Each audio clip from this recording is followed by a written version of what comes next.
ನಮಸ್ಕಾರ sir. Sir ಏನ್ರಿ ಬಂದ್ರಿ? ನಿಮ್ಮ ಹತ್ರ ಸ್ವಲ್ಪ ಮಾತಾಡ್ಬೇಕಾಯ್ತು, ಅದಕ್ಕೆ ಬಂದ್ವಿ. ಅಲ್ಲಿ ಕೆಲಸ ಮಾಡೋದ್ ಬಿಟ್ಟು ನನ್ನ ಹತ್ರನೇ ಮಾತು ನಿಮ್ಗೆ?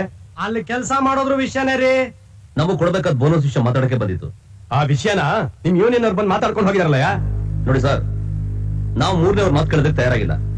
ನೀವೇನೇ ಮಾತಾಡೋದಿದ್ರು ನೇರವಾಗಿ ನಮ್ಮ ಹತ್ರ ಮಾತಾಡ್ಬೇಕು. ಯಾಕೆಂದ್ರೆ ನಾವೇ ಅಲ್ಲಿ ಕೆಲಸ ಮಾಡ್ತಾ ಇರೋ ಕೆಲಸಗಾರರ ಪ್ರತಿನಿಧಿಗಳು. ಮಾತಾಡಕ್ ಒಪ್ಲಿಲ್ಲ ಅಂದ್ರೆ ಗ್ಯಾರೇಜ್ ಅಲ್ಲಿ ಕೆಲಸ ಮಾಡೋ ಪ್ರತಿಯೊಬ್ಬ ಕೆಲಸಗಾರರಿಗೂ ನೀವು ಉತ್ತರ ಕೊಡ್ಬೇಕಾಗುತ್ತೆ. ಯಜಮಾನ್ ಕಂಡ್ರು ಸ್ವಲ್ಪ ನೋಡ್ಕೊಂಡು ಮಾತಾಡ್ರಯ್ಯ. ಯಾರಯ್ಯ ಯಜಮಾನ? ದೀಪಾವಳಿ ಬೋನಸ್ ಕೊಡ್ತೀನಿ ಅಂತ ಹೇಳಿ ಕೈ ಕೊಟ್ಟು ನಮ್ ಹೆಂಡತಿರ ಮುಂದೆ ಅವಮಾನ ಪಡಿಸಿದ್ನಲ್ಲ ಇವನ ಯಜಮಾನ. ಇವನಲ್ಲ ಕೊಡ ಯಜಮಾನ, ನಮ್ಮನ್ನೆಲ್ಲ ಕಾಪಾಡ್ದಿಯಲ್ಲ ನೀನು, ನೀನ್ ನಮ್ಮ ಯಜಮಾನ. ಏನ್ರಯ್ಯ ಇದೆಲ್ಲ?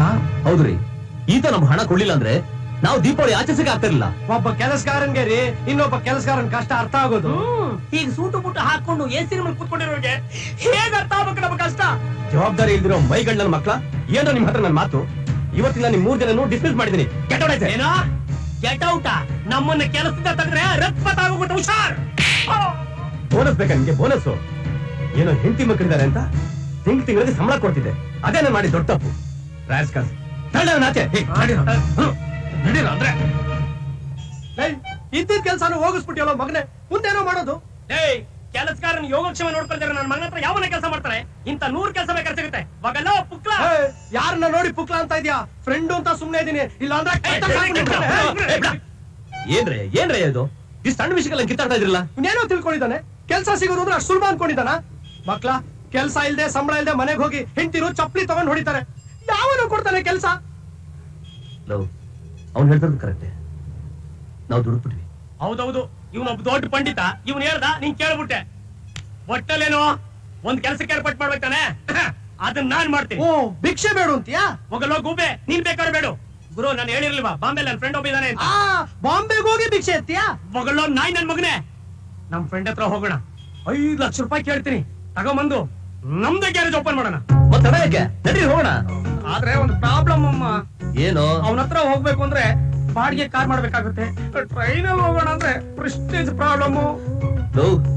ಬಾಡಿಗೆ ಕಾರ್ಗೆ 5,000 ರೂಪಾಯಿ ಖರ್ಚಾಗುತ್ತೋ?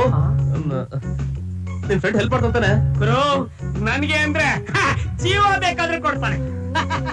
ಜೀವನದಲ್ಲಿ ಈ ತರ ಟ್ವಿಸ್ಟ್ ಗಳು ಬರ್ತಾ ಇರುತ್ತಮ್ಮ. ಆಗ ನಾವು ಅಷ್ಟ್ ಖರ್ಚಾಗತ್ತೆ ಇಷ್ಟ್ ಖರ್ಚಾಗತ್ತೆ ಅಂತ ಯೋಚನೆ ಮಾಡಬಾರ್ದು. ಈಗೇನು 4-5 ಸಾವಿರ ರೂಪಾಯಿ ತಾನೆ, ನಾನ್ ಅರೇಂಜ್ ಮಾಡ್ತೀನಿ ಬಿಡು. ಇದೇನ್ ಆಯ್ತಲ್ಲ ನನ್ನ ಮಗನೇ. ಈ ಲುಕ್ ಎಲ್ಲ ಆಮೇಲೆ ಇಟ್ಕೋ. ಈಗ ಇನ್ನೊಂದು ವಿಷಯ, ನಮ್ ಕೆಲ್ಸ ಹೋಗಿದೆ ಅಂತ ನಮ್ ಹೆಂಡತಿದ್ರೆ ಮಾತ್ರ ಗೊತ್ತಾಗ್ಬಾರ್ದು. ಹುಷಾರು. ಅದ್ರ ಮೊದ್ಲು ಇವ್ರಿಗೆ ಹೇಳು. ಇವ್ರು ಗ್ಯಾಸ್ ಬಿಟ್ರು ಅದನ್ನ ಹೋಗಿ ಹೆಂಡತಿಗೆ ಹೇಳ್ಬಿಡ್ತಾನೆ. ಏನಮ್ಮ ಇದೆಷ್ಟು ಸೀರಿಯಸ್ ವಿಷಯ, ಇಂಥ ವಿಷಯ ಹೆಂಡತಿಗೆ ಹೇಳ್ತೀನ? ನಾವು ಬಾಂಬೆಗೆ ಟ್ರೈನಿಂಗ್ ಹೋಗ್ತಾ ಇದೀವಿ ಅಂತ ಹೇಳ್ಬಿಡ್ತೀನಿ.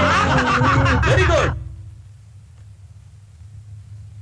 ಅಮ್ಮ, ಅಪ್ಪ ಎಲ್ಲಿಗೆ ಹೋಗ್ತಾ ಇದ್ದಾರೆ? ಬಾಂಬೆಗೆ ಟ್ರೈನಿಂಗ್ ಹೋಗ್ತಾ ಇದ್ದಾರೆ. ಅಪ್ಪ ಅಪ್ಪ, ನೀನ್ ಬಾಂಬೆಗೆ ಹೋಗ್ತಿಲ್ಲ, ನಂಗೆ ಆಟ ಸಾಮಾನ್ ತಗೊಂಬಾಪ. ಆಯ್ತು ಪುಟ್ಟ. ರೀ, ಏನ್ರಿ? ಸೂಟ್ ಕೇಸಲ್ಲಿ ಹಾರ್ಲಿಕ್ಸ್ ಬಾಟ್ಲ್ ಇಟ್ಟಿದ್ದೀನಿ, ದಿನ ಮರಿದೆ ತಗೊಳ್ಳಿ. ಏನ್ರಿ, ಬಾಂಬೆಗೆ ಹೋಗ್ತಿದ್ದೀರಲ್ಲ, ನನಗೆ ಬಾಂಬೆ ಪರ್ಸ್ ತಂದ್ಕೊಡ್ತೀರಾ? ಬಾಂಬೆ ಪರ್ಸ್ ಏನು ಡಾರ್ಲಿಂಗ್, ಬಾಂಬೆ ಸಿಟಿನೇ ತಂದ್ಕೊಡ್ತೀನಿ. ಏನೇನ್ ಬೇಕೋ ಅದನ್ನೆಲ್ಲ ಇಟ್ಕೋ, ಬಾಕಿದನ್ನ ರಿಟರ್ನ್ ಮಾಡ್ಬಿಡು. ಅಯ್ಯೋ ಸುಮ್ನಿರಿಪ್ಪ, ನಂಗೆ ನಾಚಿಕೆ ಆಗುತ್ತೆ. 4 ಮಕ್ಳಾದ್ರೂ ಇನ್ನೂ ನಾಚಿಕೆನಾ? ನೋಡ್ಸೋಬೆ, ಪ್ರಮೋಷನ್ ಸಿಕ್ಕಿದ ತಕ್ಷಣ ಈ ಡರ್ಟಿ ಮನೆನ ಖಾಲಿ ಮಾಡಿ ಇಂದ್ರಾನಗರದಲ್ಲಿ ನಿನ್ನ ಹೆಸರಿಗೊಂದು ದೊಡ್ಡ ಬಂಗ್ಲೆ ಕೊಡಿಸ್ತೀನಿ. ಆಗ ನಾನೇ ರಾಜ, ನಾನೇ ರಾಣಿ. ಅಲ್ಲಲ್ಲ ಮಹಾರಾಣಿ. ಯಾಕೆ ಚಿನ್ನ ಹೇಳ್ತಾ ಇದೀಯಾ? ಒಳ್ಬೇಡ ಚಿನ್ನು, ಒಳ್ಬೇಡ. ಏನಾಯ್ತು? ಏನಂದ್ರೆ ನೀವೇ ನನ್ನ ಎಳೆ ಜನ್ಮಕ್ಕೂ ಗಂಡ ಆಗಿ ಬನ್ರಿ. ಆಯ್ತಾಯ್ತು, ಬರ್ತೀನಿ, ಖಂಡಿತ ಬರ್ತೀನಿ. ಬರ್ಲಾ ಚಿನ್ನು? ಬರ್ಲಾ? ಟಾಟಾ, ಬಾಯ್ ಬಾಯ್, ಸಿ ಯು.